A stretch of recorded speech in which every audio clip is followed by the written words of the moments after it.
Je suis Maude et tu écoutes l'épisode 55, un épisode replay qui t'explique comment désamorcer les crises et les colères du soir de ton enfant.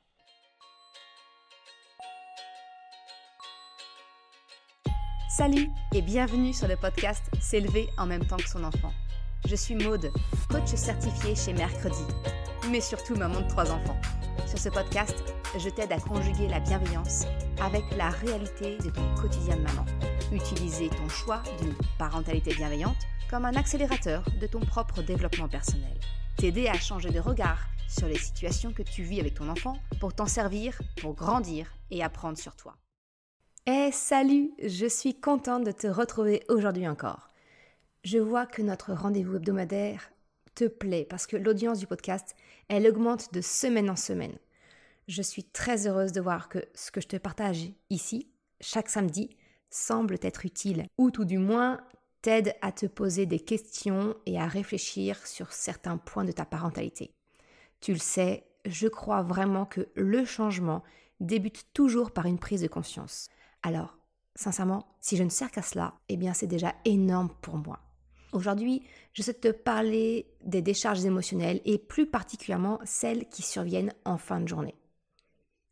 Tu connais sans doute que trop bien cette situation, celle où ton enfant, le soir venu, explose de colère et part en crise, entre guillemets, alors que toi, tu n'avais rien vu venir.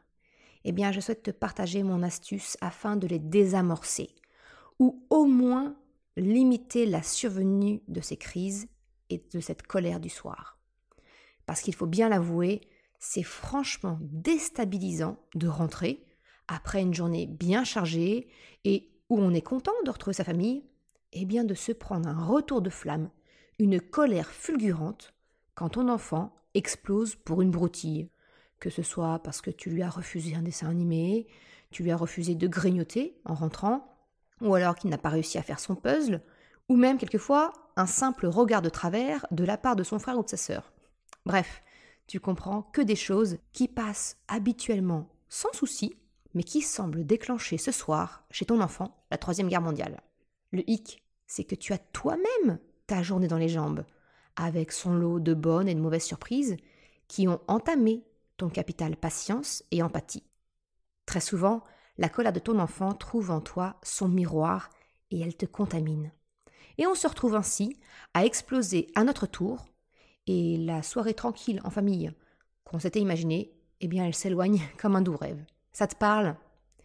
Et si je te disais qu'il existe un moyen d'éviter cette escalade infernale, de limiter la fréquence de ces crises de colère de fin de journée, ou tout du moins d'en limiter le nombre et l'intensité, un peu comme si tu parvenais à mettre un couvercle sur une grenade dégoupillée pour en étouffer le souffle et donc les répercussions.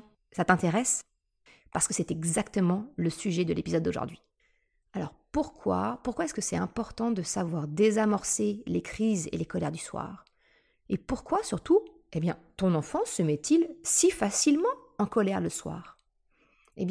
En fait, moi, je vois 3 raisons à cela et qui en plus peuvent s'accumuler entre elles.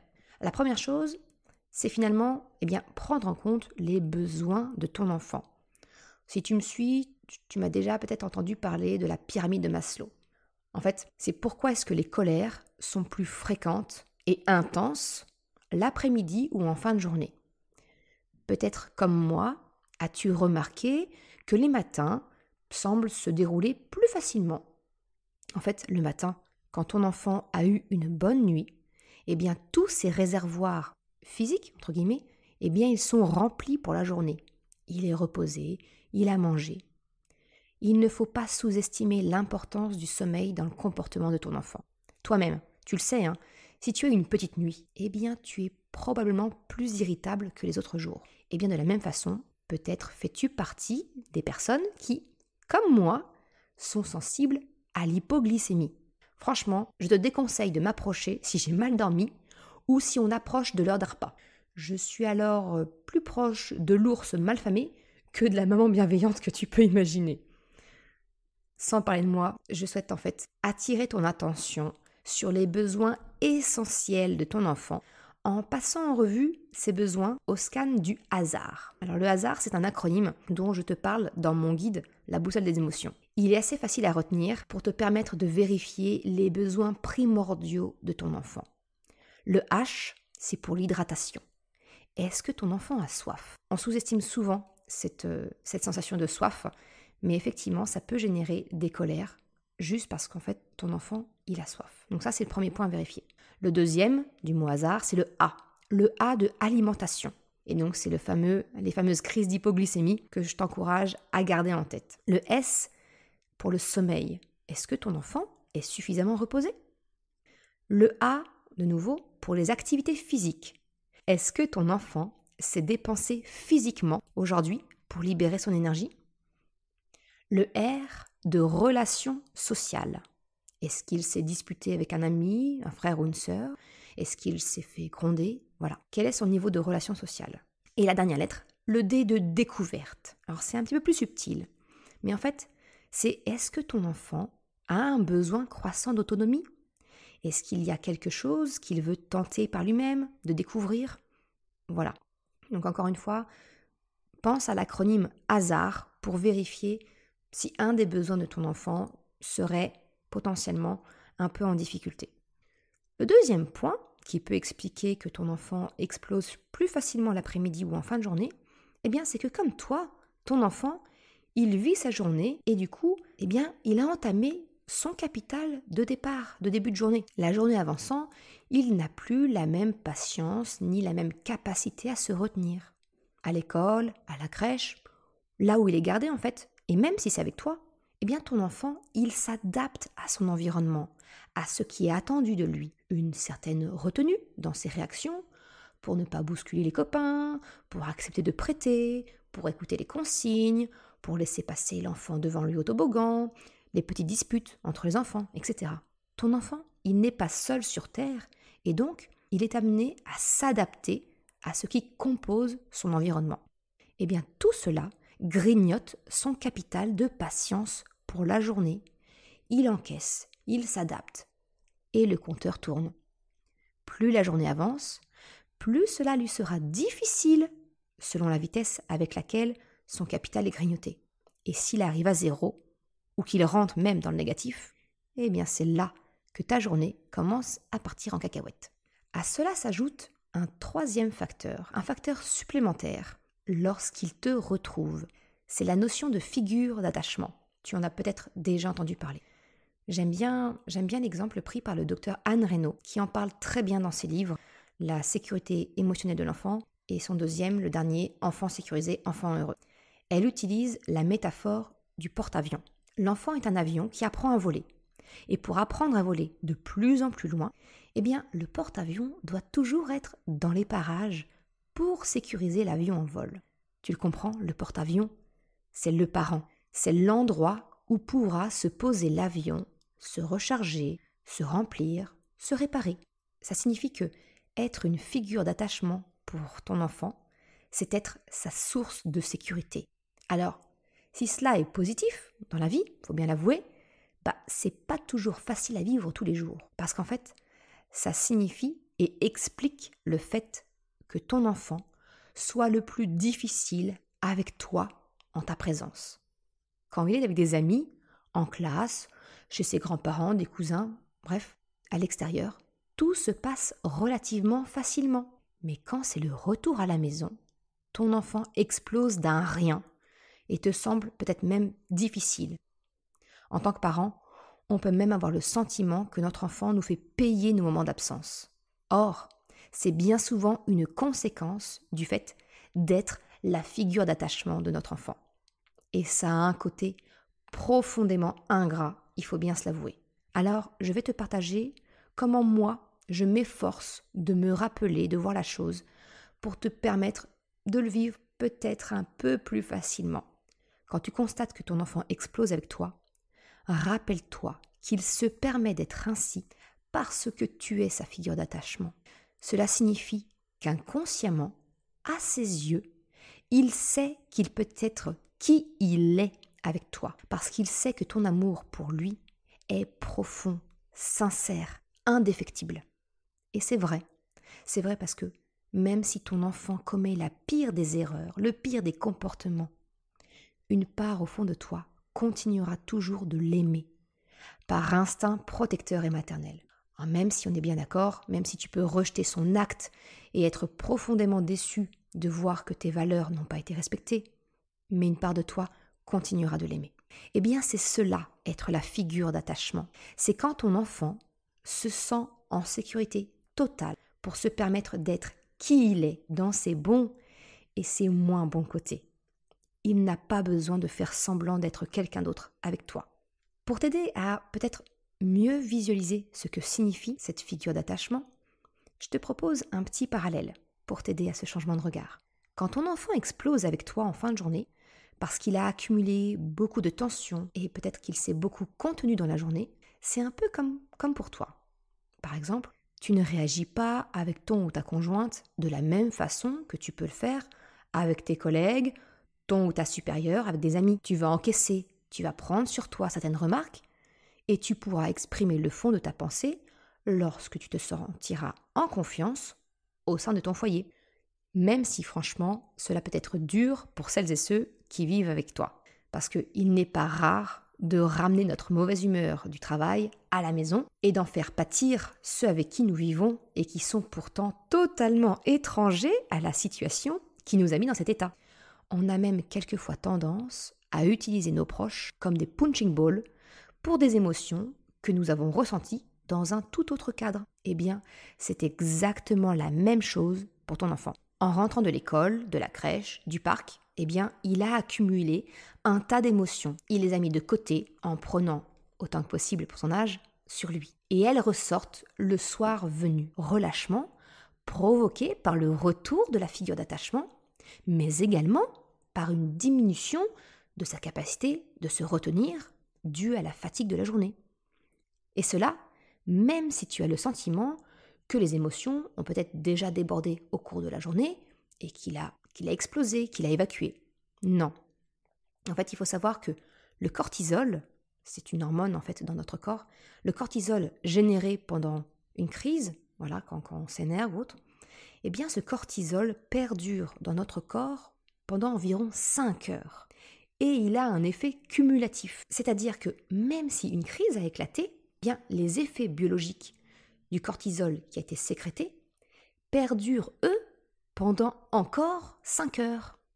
Donc tu comprends que si un grain de sable survient pendant ce laps de temps, eh bien il vient de nouveau s'ajouter à la charge existante avec le risque de dépasser le seuil et de déclencher la crise suivante.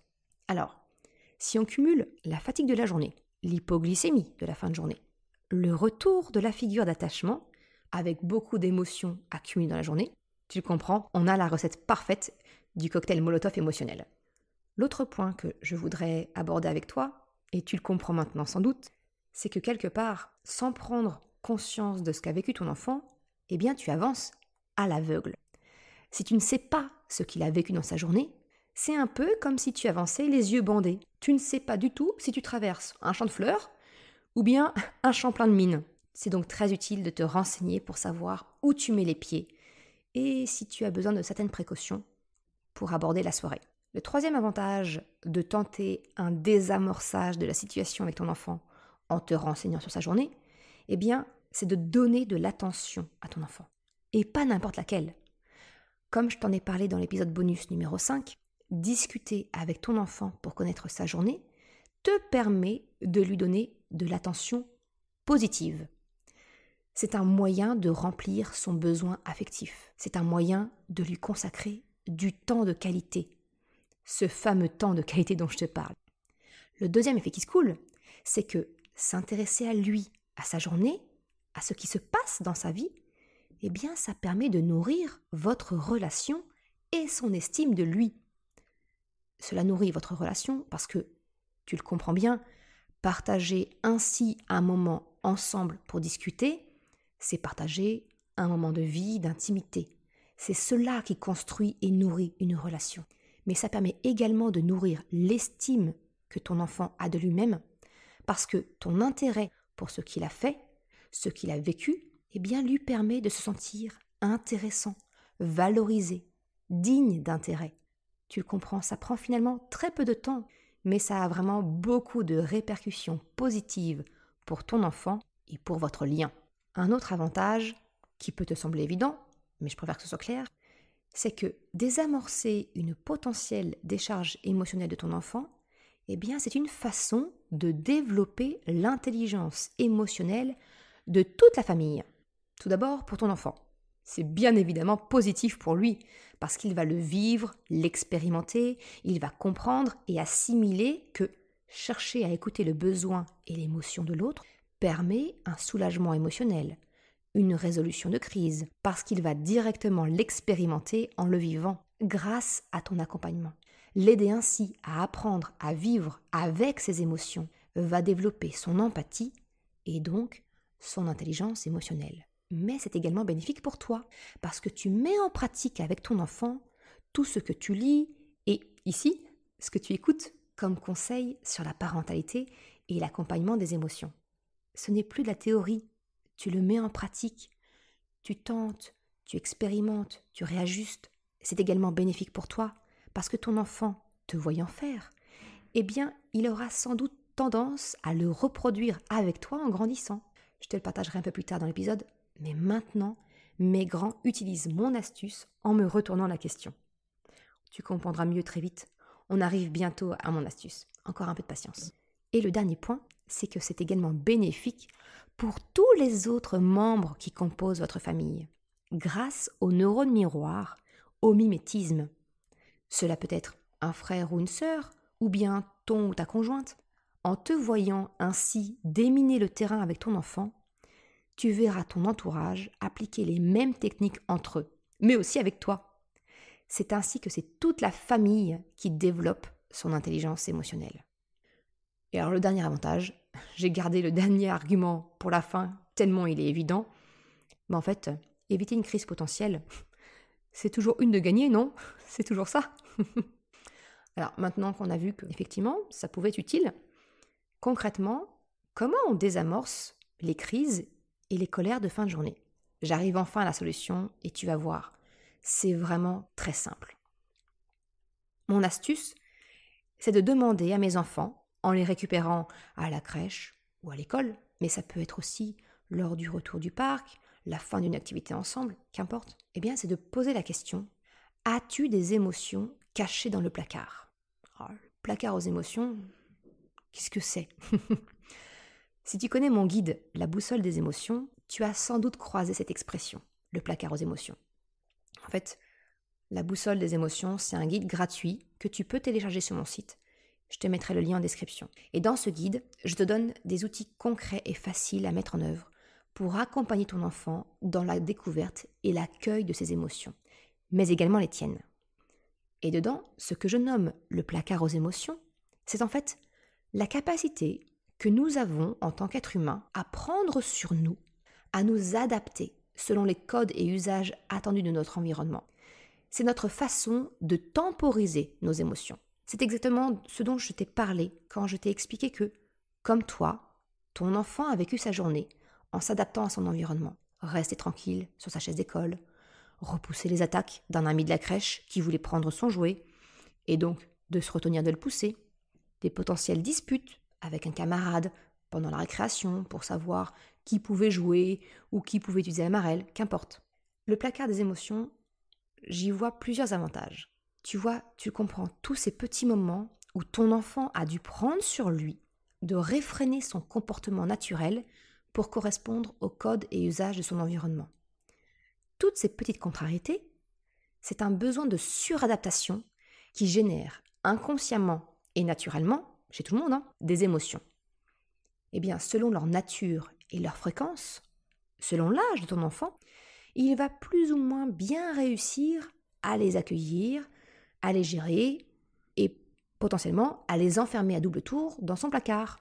C'est cela qui lui permettra d'adopter le comportement qui est attendu de lui, en classe, à la crèche, au parc. Ton enfant a acquis la capacité, essentielle je dirais, pour vivre en société, de mettre sur pause ses émotions, pour les temporiser et les vivre quand cela sera possible. Et surtout, accueillir une émotion, c'est la vivre, c'est la laisser passer. Temporiser, c'est très bien, mais il faut apprendre à la libérer. Le fait de poser la question à ton enfant s'il a des émotions dans le placard, eh bien tu lui apprends à les libérer. Le plus gros problème à mes yeux, de nous, adultes, c'est que nous sommes passés maîtres dans l'art de la temporisation de nos émotions.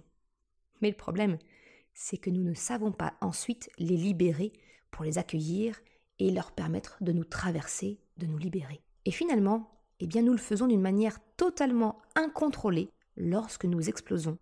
C'est là que nous avons le sentiment de subir nos émotions. Alors que, si nous apprenions à les libérer, à écouter leurs messages pour les accueillir et les laisser sortir d'une manière consciente, le résultat serait tout autre. Apprendre à ton enfant à savoir vider son placard, c'est un sacré cadeau que tu lui fais. C'est cela l'intelligence émotionnelle. C'est savoir vivre avec ses émotions, les écouter, savoir les accueillir pour ne plus subir leur impact négatif quand elles débordent et qu'elles deviennent hors de contrôle. Pour ce qui est d'accueillir les émotions, encore une fois, si tu le souhaites aller plus loin, je te recommande de télécharger mon guide offert sur le site La boussole des émotions. Je t'y partage des outils concrets et simples à mettre en œuvre pour apprendre à le faire. Mais si je devais résumer, demander à ton enfant s'il a des émotions dans le placard, c'est bénéfique parce que, premièrement, eh bien, tu prends connaissance du terrain. Est-ce que c'est un champ de mine ou un champ de fleurs? Tu n'avances plus à l'aveugle. Le deuxième avantage, c'est que si tu apprends que des émotions ont été mises au placard, tu peux les désamorcer en permettant à ton enfant d'en parler, de vider son sac. Tu es alors en mesure d'apporter ton soutien moral, affectif, peut-être même technique. Ton enfant se sentira écouté, compris. Et ça, c'est déjà un puissant levier de soulagement. Sans parler du fait que cela renforce votre relation et complicité. Parce que ton enfant, il sent bien qu'il peut compter sur ton soutien. Le troisième avantage que je vois, c'est que tout simplement, tu apprends à ton enfant à savoir libérer ses émotions d'une manière acceptable. Et le quatrième effet, c'est qu'en te voyant faire, eh bien, il apprend également comment apporter de l'aide émotionnelle aux autres. Tu développes son empathie. Mon petit bonus, pour clôturer cet épisode, c'est un petit conseil finalement. Lorsque tu poseras la question à ton enfant s'il a des émotions dans le placard, eh bien, partage-lui les tiennes. Cela lui permettra lui aussi de savoir s'il avance dans un champ de fleurs ou un terrain miné. Il saura si tout va bien et qu'il peut se comporter normalement, ou si, la journée difficile, on va marcher sur des œufs avec maman. Le deuxième, c'est que te voir partager tes émotions, ce qui s'est passé dans ta vie, eh bien, ça lui permettra d'accélérer son propre processus d'apprentissage. C'est le pouvoir du mimétisme. Pour te partager une tranche de vie personnelle, eh bien, le placard des émotions, il fait partie de mon rituel de retrouvailles avec mes enfants. Quand je les récupère, je leur demande comment s'est passée leur journée. Et une fois installés dans la voiture, quand on est dans notre petit cocon, loin des oreilles des autres, je demande à chacun de mes 3 enfants s'ils ont des émotions dans le placard. C'est un temps de parole pour chaque, et non pas une question que je pose d'une façon globale. Non, j'individualise la question. Et maintenant, c'est même devenu un automatisme chez eux de me retourner la question si je n'ai pas encore abordé mon propre état émotionnel, si je n'ai pas parlé de mon placard. Ça nous permet d'apporter de l'aide, un désamorçage, avant même que la crise n'explose. Parce que ainsi, tu fournis de l'attention, de l'écoute, qui sont les premiers pas dans l'accueil des émotions. En procédant ainsi, je peux te garantir que tu réduiras drastiquement le nombre et l'intensité des crises de colère du soir. J'espère que cela t'apportera une piste de réflexion et peut-être même une nouvelle habitude à adopter. Je te remercie d'avoir écouté cet épisode jusqu'à la fin. Tu retrouveras, comme d'habitude, une retranscription sur le site mercredi.com. Si tu as aimé cet épisode, s'il t'a été utile, je t'invite à le partager, à en parler autour de toi, ou si le cœur t'en dit, de me laisser une note 5 étoiles et un commentaire sur Apple Podcast. Cela me permet de le faire connaître et m'encourage à progresser. Un grand merci à celles et ceux qui prennent le temps de le faire. Je te souhaite une excellente journée, après-midi, soirée, quel que soit le moment où tu écoutes, et je te dis à la semaine prochaine pour un nouvel épisode.